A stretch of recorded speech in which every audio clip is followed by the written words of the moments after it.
Bienvenidos amigos, hermanos. Somos el programa Escudriñando las Escrituras y estamos viendo el Evangelio según San Juan. Estamos en el capítulo 2, queremos compartirlo con usted y me acompaña mi hermano Daniel. Bienvenido Daniel, gusto verte. Gracias pastor, un agrado nuevamente estar acá presente. Estamos profundamente agradecidos de que el Señor permita que hagamos este proyecto. También nos complace saber que muchos de nuestros seres queridos, compañeros de trabajo, familiares, amigos, están sintonizándonos. Así que rogando siempre a Dios que pueda llegar la palabra a sus vidas, y nosotros con cariño queremos hacer este estudio para ustedes, para que puedan conocer a nuestro Señor. Sí, hay muchos que han compartido este video y ha llegado a partes tan lejanas como Australia, Brasil, Canadá, así que les envío un saludo a todos aquellos que ya han visto este video. No queremos sino proclamar el Evangelio de nuestro Señor Jesucristo. Vamos al capítulo 2 entonces. Hermano Daniel, si nos puedes leer desde el versículo 1 al 12, por favor. Dice así la palabra de Dios. Al tercer día se hicieron unas bodas en Caná de Galilea, y estaba allí la madre de Jesús. Y fueron también invitados a las bodas Jesús y sus discípulos. Y faltando el vino, la madre de Jesús le dijo: «No tienen vino». Jesús les dijo: «¿Qué tienes conmigo, mujer? Aún no ha venido mi hora». Su madre dijo a los que servían: «Haced todo lo que os dijere». Y estaban allí 6 tinajas de piedra para agua, conforme al rito de la purificación de los judíos, en cada una de las cuales cabían 2 o 3 cántaros. Jesús les dijo: «Llenad estas tinajas de agua», y las llenaron hasta arriba. Entonces les dijo: «Sacad ahora, y llevadlo al maestresala». Y se lo llevaron. Cuando el maestresala probó el agua hecha vino, sin saber él de dónde era, aunque lo sabían los sirvientes que habían sacado el agua, llamó al esposo y le dijo: «Todo hombre sirve primero el buen vino, y cuando ya han bebido mucho, entonces el inferior. Mas tú has reservado el buen vino hasta ahora». Este principio de señales hizo Jesús en Caná de Galilea, y manifestó su gloria, y sus discípulos creyeron en él. Después de esto descendieron a Capernaum, él, su madre, sus hermanos y sus discípulos, y estuvieron allí no muchos días. Al tercer día se hicieron unas bodas en Caná de Galilea y estaba allí la madre de Jesús, que es María, y fueron también invitados a las bodas Jesús y sus discípulos. Ya habían discípulos de Jesús, tenemos a Andrés, a Pedro, que eran discípulos, algunos de ellos de Juan el Bautista, y ya habían tomado la decisión correcta de seguir al Mesías. Ya no eran discípulos de Juan el Bautista, sino que de Jesús, el Cristo. Y faltando el vino, la madre de Jesús le dijo: «No tienen vino». Jesús le dijo: «¿Qué tienes conmigo, mujer? Aún no ha venido mi hora». Es decir, él sabe perfectamente lo que tiene que hacer y él está en la voluntad del Padre. Él tiene una comunión. Y cada enseñanza que va a dar, cada milagro que va a hacer, tiene un propósito y él va a tener un tiempo. Su madre dijo a los que servían: «Haced todo lo que os dijere». Y estaban allí 6 tinajas de piedra para agua, conforme al rito de la purificación de los judíos, ¿cierto? Esto es algo completamente judío, tradiciones que ellos tenían de la purificación del agua. Lo importante es que habían 6 tinajas de piedra desocupadas, en cada una de las cuales cabían 2 o 3 cántaros. Jesús les dijo: «Llenad estas tinajas de agua», y las llenaron hasta arriba. Entonces le dijo: «Sacad ahora y llevadlo al maestresala», y se lo llevaron. Cuando el maestresala probó el agua hecha vino, porque ese es el milagro, la llenaron con agua y Dios las transformó en vino. El vino también es representativo de la sangre. Esos son estudios, ¿cierto?, un poquito más profundos, pero lo que nos importa es el milagro o la señal primera que está haciendo aquí Jesús delante del pueblo. Cuando el maestresala probó el agua hecha vino, sin saber él de dónde era, aunque lo sabían los sirvientes que habían sacado el agua, llamó al esposo y le dijo: todo hombre sirve primero el buen vino, y cuando ya han bebido mucho, entonces el inferior, algo lógico. Mas tú has reservado el buen vino hasta ahora. Este principio de señales hizo Jesús en Caná de Galilea y manifestó su gloria, y sus discípulos creyeron en él. Después de esto descendieron a Capernaum, él, su madre, sus hermanos y sus discípulos, y estuvieron allí no muchos días. Lo importante aquí es que Jesús hace el primer milagro o la primer señal. ¿Por qué? Porque Israel está esperando señales. Ellos nacieron en medio de milagros, en medio de señales. Moisés, ¿cierto? O Dios a través de Moisés trajo todas las plagas de Egipto. Entonces ellos están acostumbrados a que Jehová, su Dios, haga prodigios, señales, milagros. La iglesia, que somos nosotros andamos por fe. No vemos nada más que las escrituras, la palabra de Dios. Pero ellos no, ellos están acostumbrados a ver. Ellos están esperando la señal. ¿Qué señal haces?, le preguntaron muchas veces a Jesucristo. Y están esperando, ¿cierto?, que el profeta haga una señal, que el sacerdote haga una señal. Y también iba a actuar de la misma manera Dios entre su pueblo, a través de Jesús, su Hijo, con señales. Entonces aquellos que estaban atentos iban a ver esta señal que hizo convertir el agua en vino, y se iban a recordar que estaba escrito en el Antiguo Testamento: profeta de en medio de ustedes levantaré uno similar a Moisés. Y se hubiesen dado cuenta, ¿cierto?, que había esta similitud de transformar el agua, en ese tiempo en sangre, en este tiempo en una boda, en vino. Y un buen vino, como dijo el maestresala. También hay una enseñanza ahí con el vino añejo y el vino nuevo, en odres nuevos, en odres añejos, ¿cierto?, que más adelante la vamos a tocar. Por ahora lo que nos importa y queremos que usted entienda es que Jesucristo, el Hijo de Dios, iba a empezar su ministerio, y el ministerio iba a estar acompañado siempre de la palabra, siempre de la predicación, con una señal, con un prodigio, una sanación, algo que los judíos van a estar siempre esperando. ¿Qué señal haces? Este fue, ¿cierto?, el principio de señales que hizo Jesús en Caná de Galilea.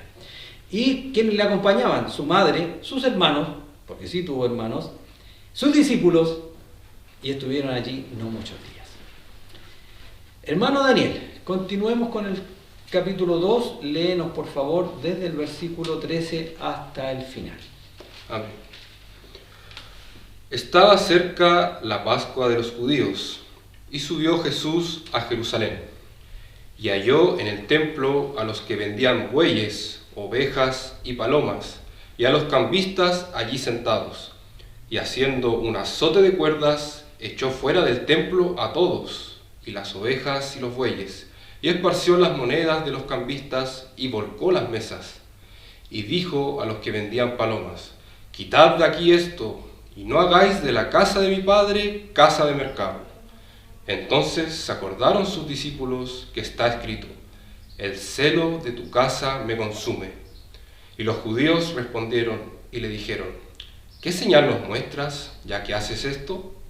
Respondió Jesús y les dijo: destruid este templo, y en 3 días lo levantaré. Dijeron luego los judíos: en 46 años fue edificado este templo, ¿y tú en 3 días lo levantarás? Mas él hablaba del templo de su cuerpo. Por tanto, cuando resucitó de entre los muertos, sus discípulos se acordaron que había dicho esto, y creyeron la Escritura y la palabra que Jesús había dicho. Estando en Jerusalén, en la fiesta de la Pascua, muchos creyeron en su nombre, viendo las señales que hacía.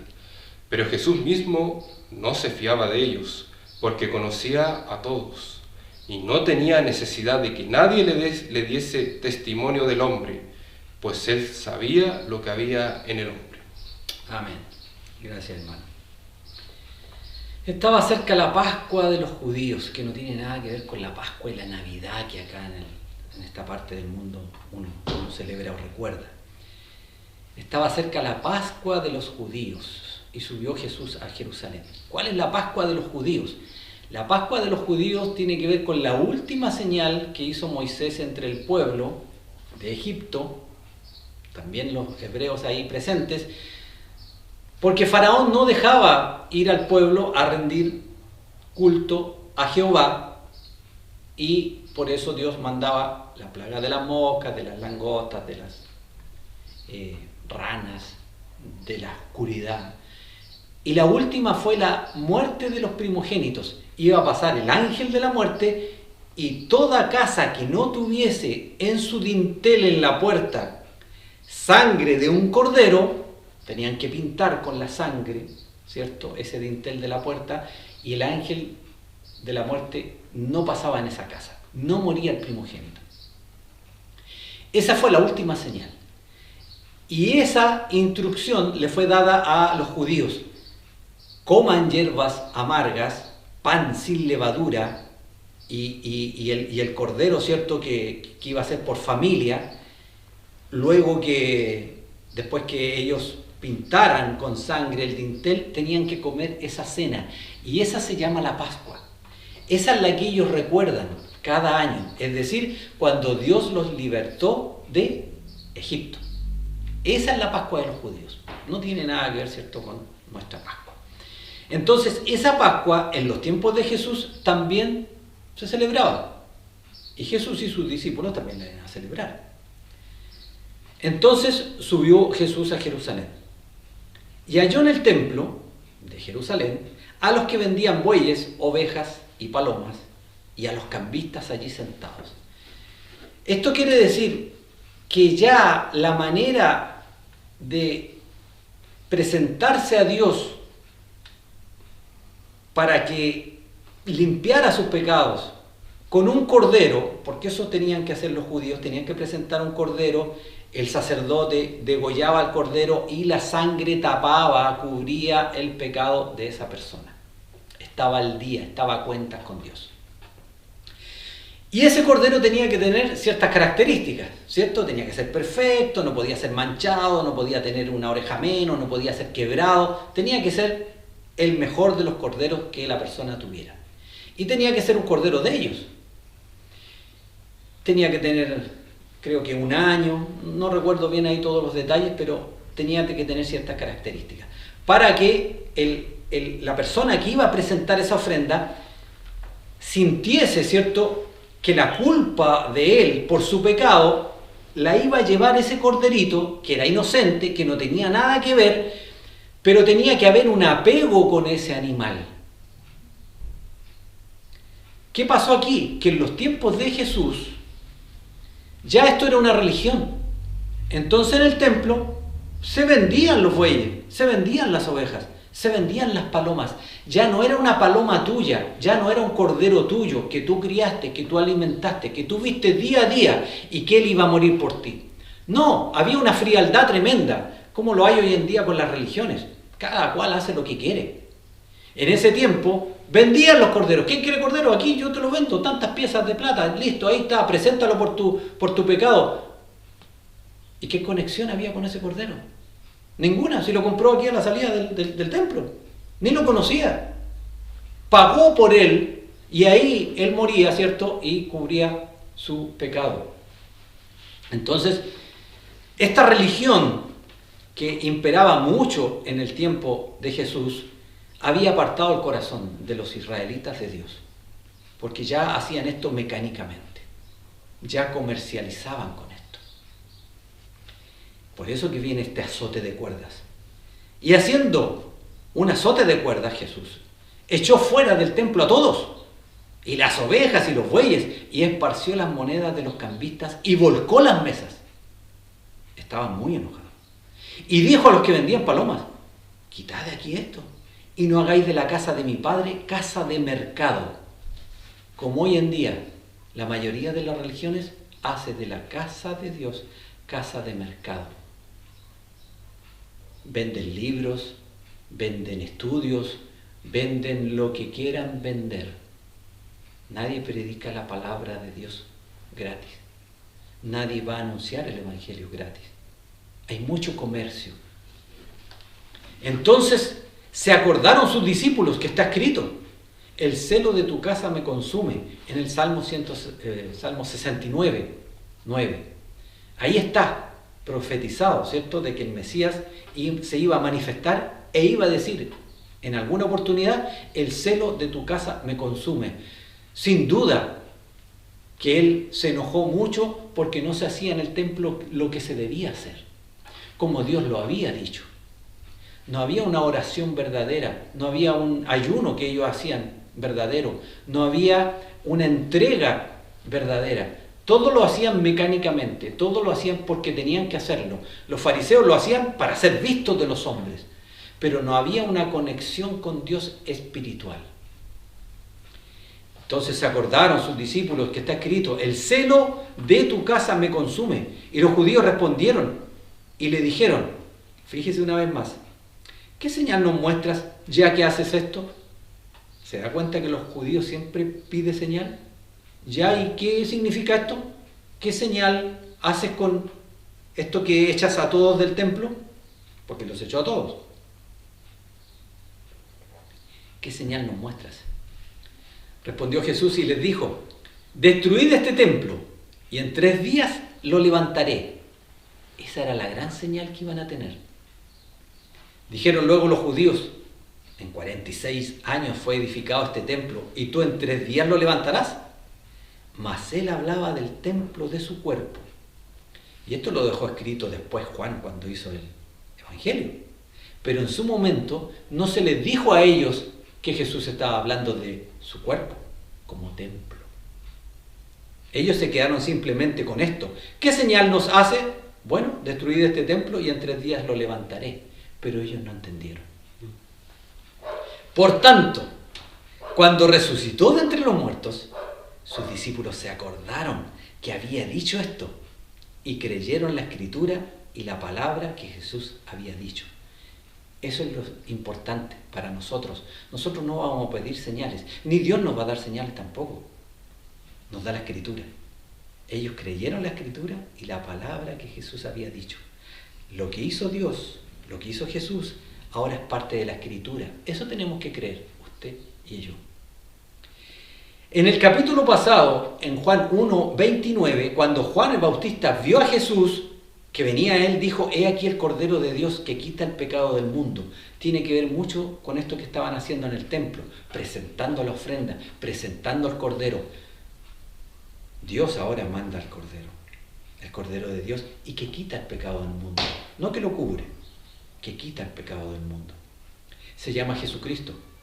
Si usted cree en ese Cordero que quita el pecado del mundo, si usted cree que Jesucristo cargó con todos mis pecados, con todos sus pecados en esa cruz, murió, fue sepultado, resucitó al 3er día y es Dios, y usted lo apropia a su vida, usted cree que Jesucristo murió por sus pecados, confiéseselo a Dios.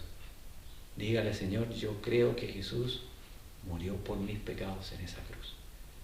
Creo que fue sepultado y creo que resucitó al 3er día.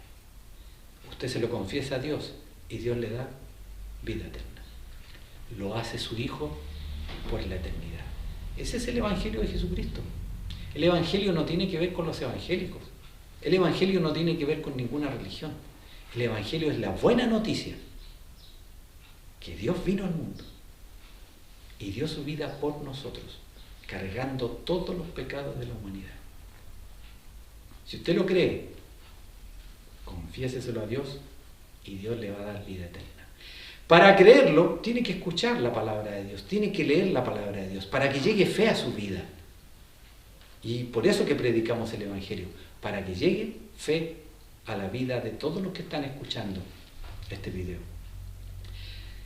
Estando en Jerusalén, en la fiesta de la Pascua, muchos creyeron en su nombre. viendo las señales que hacía. Recuerde que eran judíos. Ellos están escuchando y mirando.